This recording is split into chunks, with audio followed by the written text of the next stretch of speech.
ഇതിഹാസ കണ്ടു, മമ്മൂട്ടി വിളിച്ചു. ഒരുപാട് പ്രശ്നങ്ങളെ അതിജീവിച്ചാണ് ഇതിഹാസ എന്ന കൊച്ചു ചിത്രം സംവിധായകൻ ബിനു എസും കൂട്ടുകാരും തിയേറ്ററിലെത്തിച്ചത്.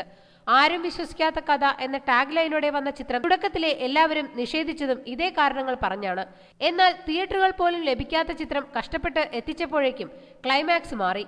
ഒരു പ്രദർശനം മാത്രമുണ്ടായിരുന്ന തിയേറ്ററുകളിൽ 4 ഷോ കളിച്ചു. മൗത്ത് പബ്ലിസിറ്റി മാത്രമാണ് ചിത്രത്തിന് ലഭിച്ചത്. പടം വിജയിച്ചപ്പോഴാണ് പോസ്റ്ററുകൾ പോലും എല്ലായിടത്തും എത്തിച്ചത്. ഷൈൻ ടോൺ ചാക്കോയും ബാലുവും അനുശ്രീയും തകർത്തഭിനയിച്ച ചിത്രം പോയ വർഷത്തെ കൊച്ചു ചിത്രങ്ങളിൽ വലുതാണ്. ചിത്രത്തിന് ലഭിച്ച ആദ്യത്തെ അഭിനന്ദനം മമ്മൂട്ടിയിൽ നിന്നായതിൽ ബിനു എസിന് സന്തോഷമാണ്. മനോരമയ്ക്ക് നൽകിയ അഭിമുഖത്തിലാണ് ബിനു എസ് ഇക്കാര്യം അറിയിച്ചത്. സിനിമ കണ്ടതിന് ശേഷം മമ്മൂട്ടി വിളിച്ചിരുന്നുവത്രേ. നല്ല സിനിമയാണ്, കൊള്ളാം എന്ന് പറഞ്ഞു. ഇത്തരം എന്റർടൈനിങ് സിനിമകൾ ചെയ്യണമെന്നും അദ്ദേഹം പറഞ്ഞു. നല്ല തിരക്കഥയായിരുന്നു എന്ന് സംവിധായകൻ സിദ്ദിഖും വിളിച്ചു പറഞ്ഞുവത്രേ.